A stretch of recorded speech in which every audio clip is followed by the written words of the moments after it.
Իրանն ու ԱՄՆ-ն պայմանավորվել են նոր հանդիպման շուրջ։ Կողմերի միջև վերջին շրջանի 3-րդ հանդիպումը կայանալու է հինգշաբթի Ժնևում, Օմանի հյուպատոսարանում։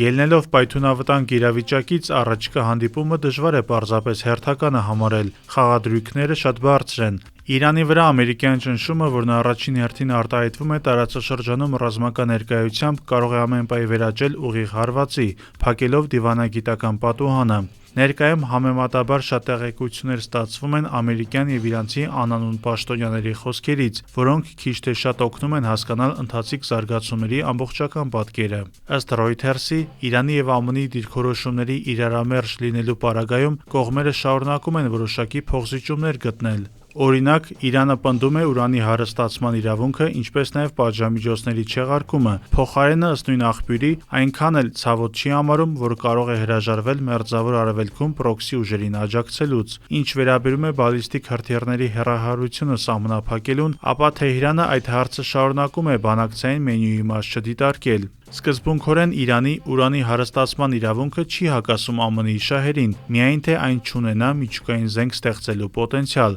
Ըստ տարբեր գնահատականների, Իրանը ուրանի հարստացման գործում անցել է ամենաբարդ և կամ ամենավտանգավոր շեմը, հասնելով մինչև 60% ուրանի մաքրության, այնինչ արդեն 90-ի պարագայում կարող է միջուկային մարտագլխիկներ ստեղծել։ Հետևաբար Վաշինգտոնը ձգտում է այդ վտանգը չեզոքացնել, նախևառաջ պնդելով, որ այն պետք է համապատասխանի միայն քաղաքացիական նպատակներին։ 2015-ի միջուկային համաձայնությամբ Իրանին թույլատրված էր 3,67%-ից քիչ ուրան հարստացնել, բայց աղբյուրները նշում են, որ Իրանն ու ԱՄՆ-ն համաձայնության չեն հասնում Իրանի դեմ սահմանած պատժամիջոցների հարցում, դրա հերթականության վերաբերյալ կան հակասություններ։ Փոխարենը Թեհրանը պատրաստ է նավթագազային պաշարների ոլորտում դռներ բացել ամերիկյան ընկերությունների համար և հասնել համագործակցության։ Իրано-ամերիկյան վերջին շրջանի բանակցային գործընթացը վերսկսվեց այս ամսվա փետրվարին, Իրանի դեմ ամերիկյան ռազմական գործողության վտանգի ներքո։ Ամերիկյան կողմը Իրանում տեղի ունեցած զանգվածային ցույցերի ֆոնին